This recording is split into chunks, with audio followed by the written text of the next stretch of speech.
What is going on, guys? Welcome back. In this video today we're going to cover what's new in Python 3.12. So let us get right into it. Not a game, it's a rich thing.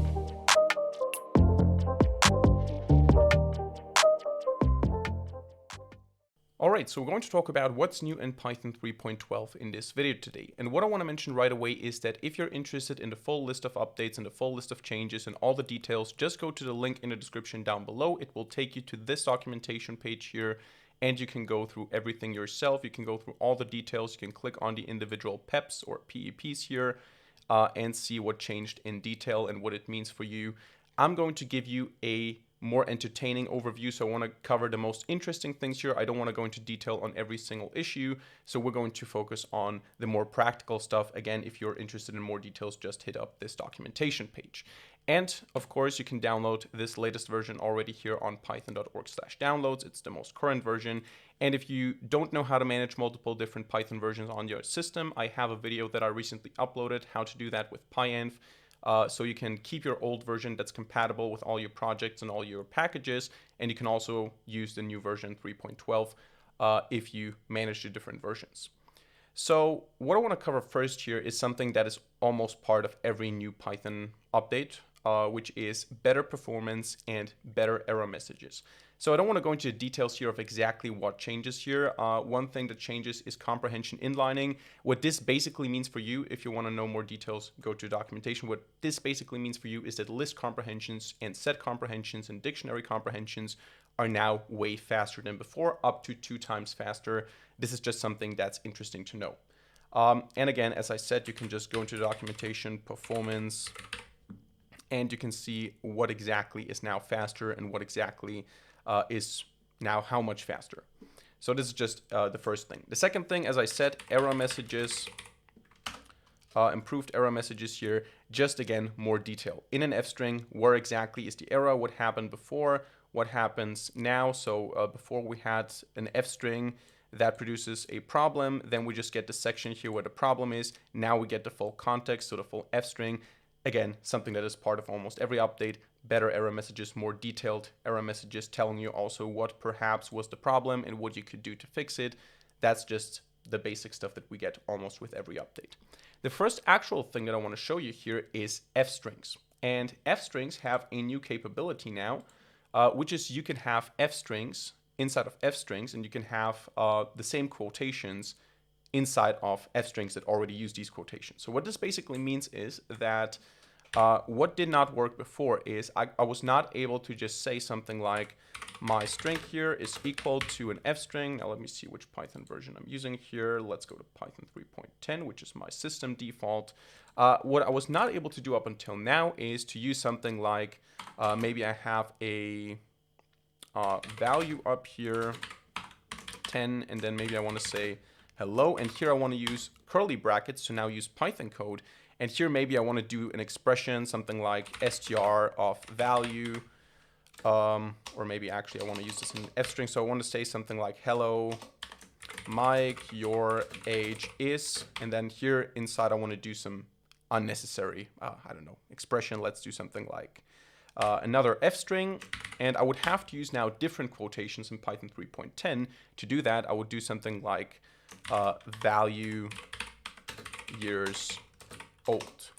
This is what I would have to do, because I cannot use the same quotations that I'm using here to define this F string inside of these curly brackets here, because then if I would do that, it would basically tell me, okay, it doesn't know where the F string starts and where it ends. It considers it to start here, to end here. It doesn't work. You can already see here, it does not allow the nesting of the same quotation. Just doesn't work. If I switch my version to 3.12, this is not a problem.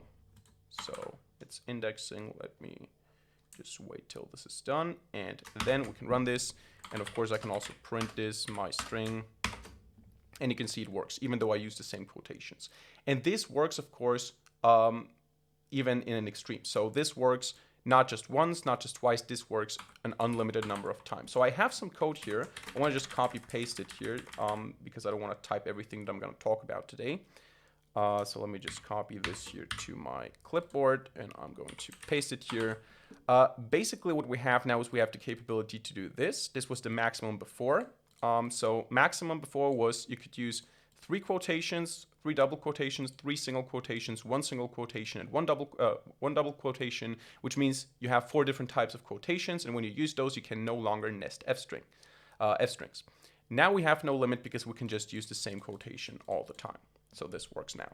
Also, we have multi-line f-strings, meaning that we can have an f-string starting here and ending here, and it does not matter. It's possible to figure out that this is the same f-string, and now it works. If I switch back to Python 3.10 again, even if I remove this stuff up here, this would not work because it would tell me here that we cannot have multi-line f-strings. There you go.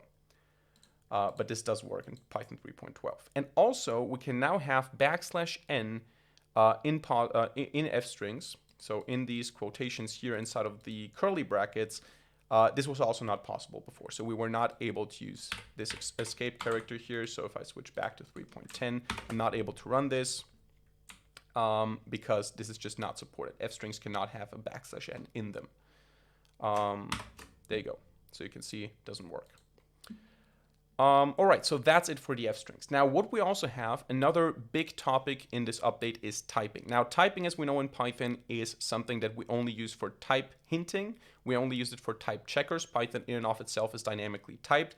Everything can have every single value. Even if I define a function, def my function, and I say, okay, the parameter 1 here has to be an integer, it doesn't really matter. I can still pass a string to this function, so I can still go ahead and say return param plus 10.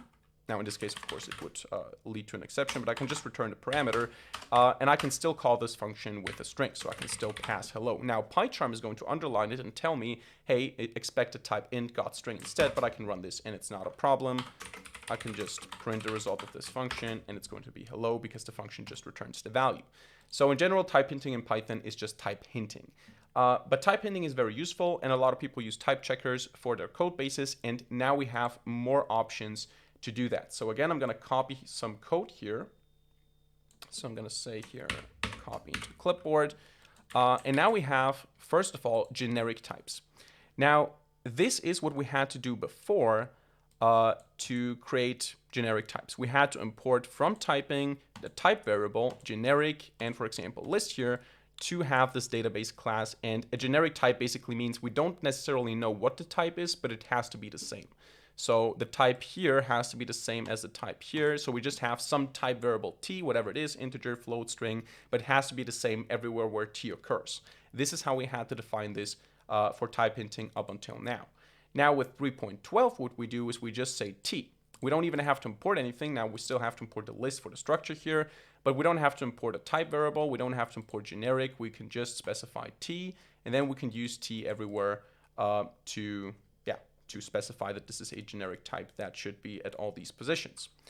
So this is the example from the doc, just with some sample code here. But that is now for the database example. We just have to use t in square brackets instead of specifying generic t, and t is a type variable.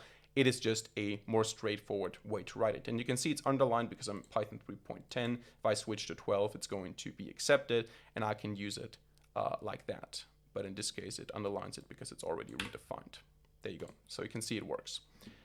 So that is one new feature when it comes to typing. Another feature that is new when it comes to typing is, and I'm going to copy this here again, is we now have type aliases. So type aliases are essentially exactly this. So this is what we had to do up until now to define, for example, a custom type that we want to call point. And our point is just a tuple with float and float as values, so a two-dimensional point. We had to say, okay, type variable, or we could also say type variable t if it's not a float, maybe it's something else. We could also do it like that, and now we have a more straightforward syntax, which doesn't even need any of the typing stuff. We can just say tuple, square brackets, float, float, or tuple, tt. It doesn't even use the typing module. So this is acceptable in Python 3.12. It doesn't produce any errors. This is how you define a new custom type, how you use type aliases in this new Python version. It's just, again, a way more straightforward way to do it. Another thing that we have now is we have type dictionaries. This is something that's quite simple. Essentially just a way to type the individual fields of a dictionary. So we can say movie is a type dictionary, And a type dictionary basically means, okay, the name is a string, the year is an integer. This is just something that we can do now. We can define for keyword arguments as well what the individual key value pairs, what the data type of the values for the key value pairs should be. So this is just also a nice typing feature. And the last thing that's important for typing is the overwrite decorator. We now have the possibility to overwrite. I'm going to copy here some stuff again. This is once again only relevant for type checkers. Now let me just copy the full thing here. Again, only relevant for type checkers. And what we do here is we overwrite. What's the problem here? Okay, it works when I run it, but PyCharm doesn't recognize it. Override basically means we override the base function from the base class. So here I have a class base, get color is the function, returns blue, and now we want to have some good child, which is overriding it with yellow, and then I have a bad child, which does not override the function because the function is spelled differently here. So this is just some example of us actually overriding the function and then annotating it with override, and us not overriding the function because there's an extra u here, which is not the same function name, and using the override decorator. Now, it doesn't affect our code. We can run it, but if I use a type checker like MyPy, it's going to tell me that this is a problem because it does not override the actual or any actual function here. So that's also interesting to know. Now, the biggest thing probably, or maybe not the biggest thing, but it could become one of the biggest things, is that Python has this thing called the global interpreter lock, which prevents multi-threading, which prevents actual multi-threading, because it basically means only one thread at a time can use the global interpreter lock. So we can only have one thing happening at the same time in Python, basically killing multi-threading. Now, what we have with this update here, and we can maybe find a section here, per interpreter GIL or global interpreter lock, it basically allows us to have one lock per interpreter, and we can spawn multiple interpreter sequences. Now, the reason this is not super interesting right now is because we cannot really use this with core Python. We cannot really spawn our interpreter threads or interpreter sessions. We can only use that through the C API, and it's not something that is really supported in Python itself. You can see here, though, it says it's going to be probably available in Python 3.13. So maybe in the next version, we're going to see some move where we can actually use multiple GIL sessions, so global interpreter sessions, global interpreter lock sessions, so that we can do things at the same time, but per interpreter, we would only be able to do one thing again. So default Python behavior, but for multiple different interpreters, and this could utilize multiple CPU cores, for example. So this is something that's interesting to watch, because Python moving away from the classic global interpreter lock behavior or limitation that we have right now is a step into the right direction to a more efficient and more useful Python, and this is a great step to look at, even though we can't really do something right now. So yeah, those are, I would say, the main features. Of course, there's some other things, stuff that's being deprecated, removed, new modules, old modules. You can, again, go through all the details. To recap, the most important things, in my opinion, is you can use f-strings now with the same quotations. You can have multi-line f-strings. You can have generic typing by just using T without using type variables, without using any generic import or something like that. We can easily define type aliases now without importing anything from typing. We have type dictionaries to define the types of the individual fields in dictionaries.